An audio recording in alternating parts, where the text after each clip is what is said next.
Continuando então acerca do assunto, observe na página 7 do livro da História de Urântia, ele diz assim, ó.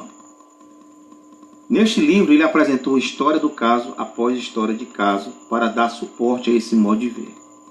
Contudo, os ministros encontraram uma minúscula falha em sua área profissional na página 332. A narração da história do livro de Urântia, contada pela própria Fundação Urântia Internacional, afirma que os ministros, olhe bem, olha só, encontraram uma minúscula falha. Por que ministros? Aí a gente tem que falar a linguagem da época. Os ministros, por quê? Porque toda a condução do livro de Urântia, a maioria das pessoas eram pessoas de igrejas evangélicas, igrejas protestantes. Então, por isso que hoje se cria uma suspeita bastante bem fundamentada de que tanto a condução da história do livro de Urântia, a tradição de como a história se deu em alguns pontos, tanto a história 1 como a história 2, e a própria arrumação dos textos de Urântia vai ter sim uma influência protestante. E é por isso que nós falamos dos textos truncados, dos textos contraditórios.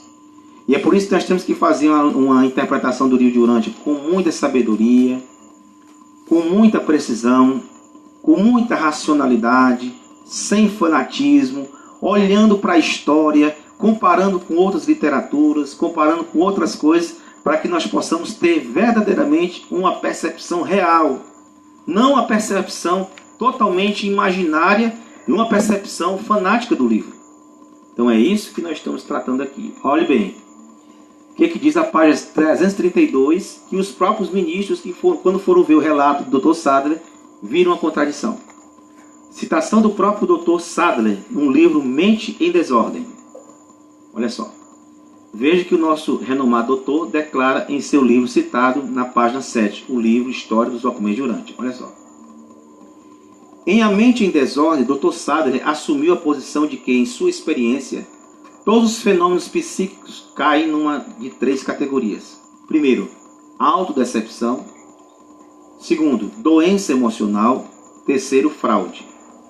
Neste livro, ele apresenta história de caso após história de caso, para dar suporte a esse modo de ver. Contudo, os ministros encontraram uma minúscula falha em sua área profissional na página 332. Talvez essa declaração devesse ser qualificada acrescentando-se que talvez haja uma ou 2 exceções a esta classificação geral dos assim chamados médios de transe e psíquicos. Olha só.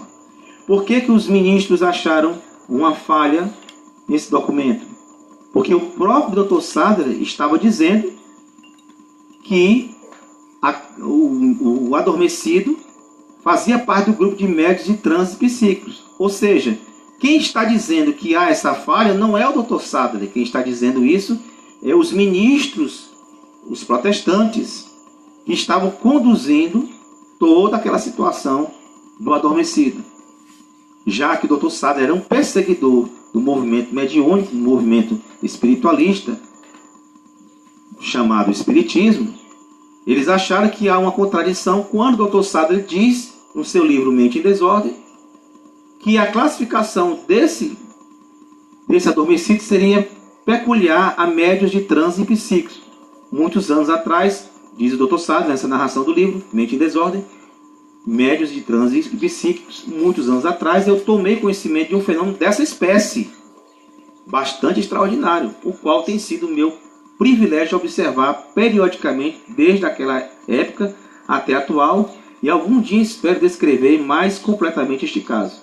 Mas me apressa a dizer que em nenhuma das minhas observações desse indivíduo e das peculiares experiências do período noturno associadas jamais houve qualquer coisa que apontasse em direção ao espiritualismo.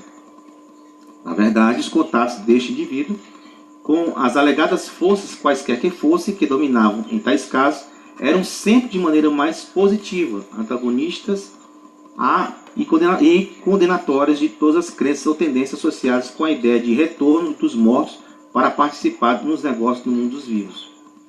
Ou seja, a própria história do livro de Urântia está contando que os ministros encontraram uma contradição no relato do próprio livro do Dr. Sattler.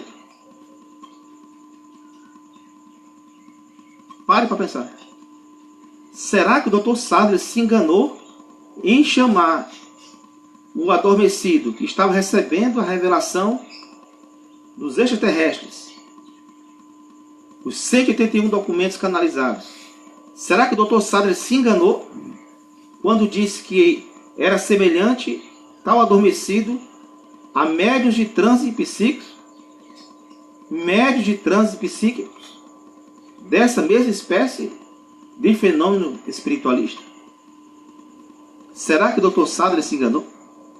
Ou será que a condução da história do livro e do livro estava sob supervisão desses ministros protestantes? Você nunca observou isso, né? Pois é.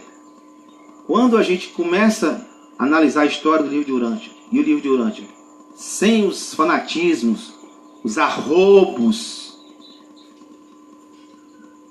a força de interpretação do que eu creio, do que eu acho como a máxima da verdade, quando você analisa a coisa como ela é, de forma clara, totalmente observável, você vai ver que existe uma outra versão para ser contada.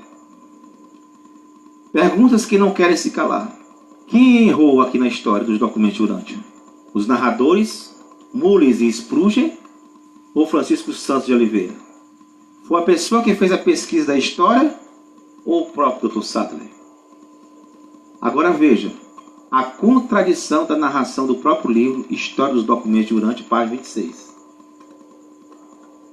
É igualmente significativo que, página 26, do livro História dos Documentos de Urântia, da Fundação Urântia Internacional. É igualmente significativo que as comunicações só tivessem lugar sob certas condições. Não menos do que 2 membros da comissão de contato tinham de estar presentes para que elas ocorressem.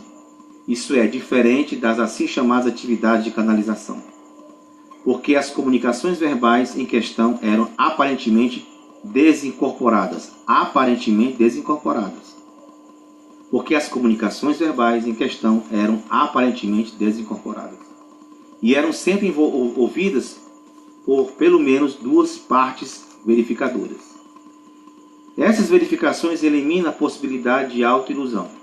No assim chamado processo de canalização, supostamente as palavras são ou escutadas por um indivíduo em particular ou faladas por um indivíduo que alega que elas estão vindo de uma entidade autorizada, desincorporada.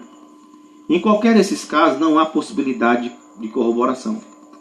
Talvez essas observações indiquem que um método de comunicação verbal por meio de uso das cordas vocais do sujeito adormecido, e aqui há a contradição. Se o sujeito não estava incorporado por nenhuma entidade, como é que o sujeito estava falando? Como é que os seres estavam falando através da corda vocal do adormecido? Aí você vê que é um ultraje à nossa inteligência. A própria construção da história do livro de Urântia, ela tem furos, ela vai ter contradição. Como é que a própria linguagem do livro de Urântia, a linguagem que os seres estavam usando as cordas vocais do adormecido, não é uma incorporação? E eles estão falando um pouco mais à frente, um pouco mais atrás, que não era uma incorporação. Fica muito difícil de você entender o que eles estão falando aqui. Em qualquer desses casos, não há possibilidade de corroboração. Talvez essas observações indiquem que o método de comunicação verbal, por meio do uso das cordas vocais do sujeito adormecido, tenham sido eventualmente abandonados pelos reveladores.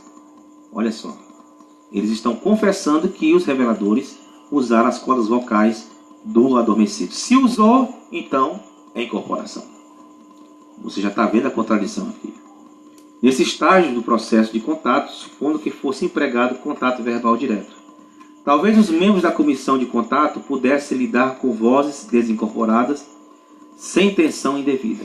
Mesmo assim, essa técnica pode ter lançado as sementes para futuros problemas na mente humana de um dos membros da comissão, como veremos.